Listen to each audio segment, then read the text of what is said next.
A'udzu billahi minasy syaithanir rajim. Bismillahirrahmanirrahim. Walaqad yassarnal Qur'ana lidzikri fahal mim muddakir. Wa qala aidan inna nahnu nazzalna dzikra wa inna lahu lahafizun.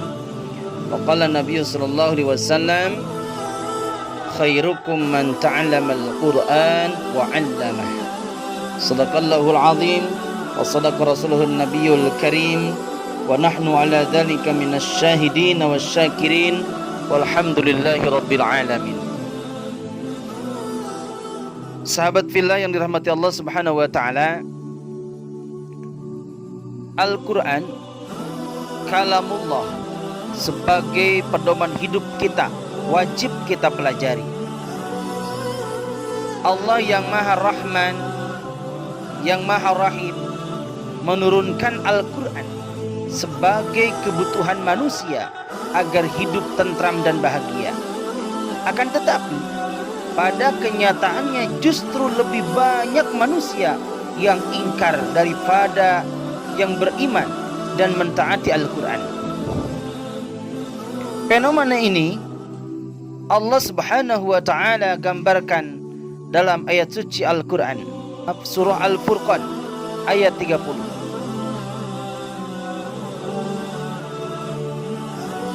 Wa qala ar-rasul ya rabbi inna qaumi ittakhadhu hadzal qur'ana mahjura.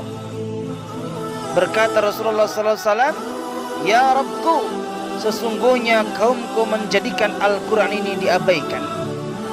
Hadirin sekalian, Syekhul Islam Ibn Taimiyah mengatakan, barang siapa tidak membaca Al-Quran, sungguh ia telah meninggalkan Al-Quran. Barang siapa membacanya namun tidak mentadaburinya, ia pun tergolong orang yang meninggalkannya. Dan barang siapa yang membacanya serta mentadaburinya namun tidak mengamalkannya, ia telah meninggalkannya pula.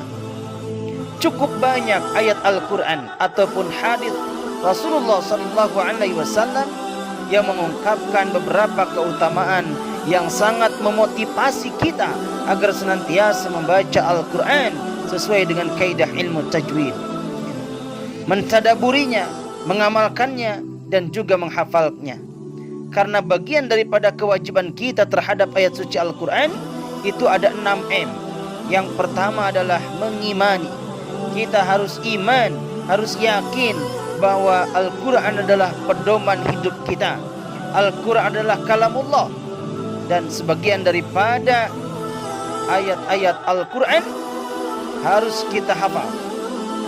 Maka kewajiban kita terhadap Al-Quran, yang pertama adalah mengimani, yang kedua adalah membaca tilawatil Quran, yang ketiga adalah memahami apa yang kita baca, mentadaburi.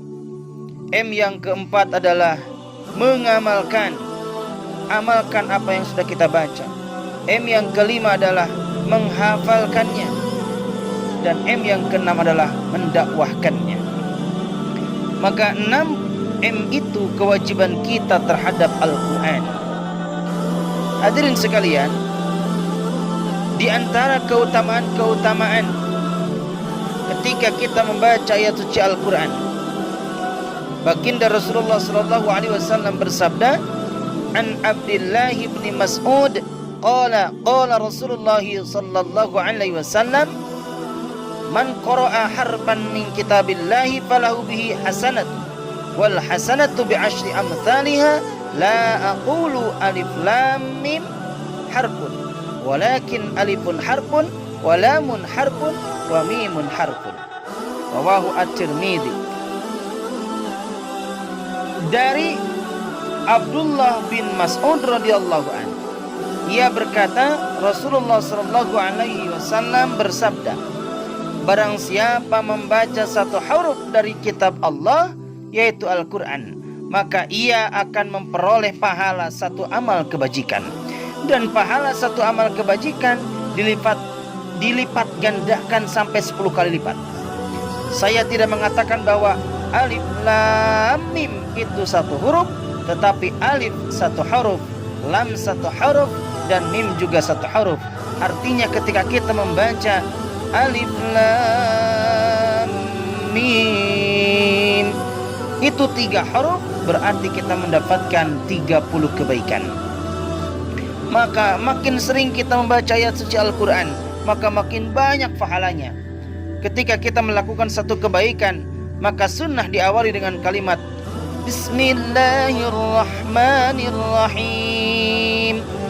Nah, lafaz Bismillahirrahmanirrahim itu mempunyai 19 huruf. Maka setiap kita melakukan kebaikan diawali dengan Bismillahirrahmanirrahim, maka kita mendapatkan 190 kebaikan. Maka hadirin sekalian, perbanyaklah kita membaca basmalah setiap kita melakukan amal kebaikan. Hadirin sekalian, yang kedua, keutamaan kita membaca ayat suci Al-Quran. Hadis yang kedua, an Aisyah qalat qala Rasulullah sallallahu alaihi wasallam alladhi yaqra'ul Qur'an wa huwa mahirun bihi ma'as safaratil kiramil barra walladhi yaqra'ul Qur'ana wa yatata'ta'u fihi wa huwa alaihi syaqqul lahu ajran. Rawahu al-Bukhari wa Muslim. Dari Aisyah radhiyallahu an, ia berkata Rasulullah sallallahu alaihi wasallam bersabda, orang yang ahli, yang mahir dalam membaca Al-Quran, ia akan bersama para malaikat yang mulia lagi suci. Sedangkan orang yang tidak atau belum ahli atau mahir dalam membaca Al-Quran dan masih terbata-bata, walaupun sudah berusaha tanpa mengenal lelah, maka ia akan memperoleh 2 pahala. Hadis riwayat Bukhari dan Muslim. Hadirin sekalian, dan masih banyak lagi hadis-hadis tentang keutamaan membaca atau menghafal ayat suci Al-Quran. An Utsman bin Affan qala Rasulullah sallallahu alaihi wasallam khairukum man ta'allama al-Quran wa 'allamah. Rawahu al-Bukhari wa Abu Dawud wa Tirmidzi wa Ibnu Majah.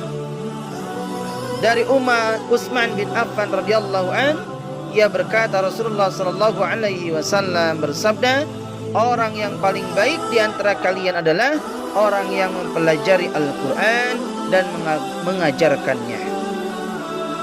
Maka kalau kita ingin menjadi sebaik-baik manusia, maka jadilah kita seorang yang belajar atau mengajarkan Al-Quran.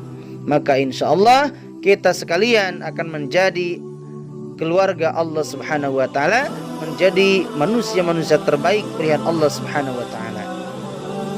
Hadirin sekalian, hadis selanjutnya, an Abi Umamah al-Bahili qala sami'tu Rasulullah sallallahu alaihi wasallam yaqulu iqra'ul Qur'ana fa innahu ya'ti yaumil qiyamah syafi'an li ashabi.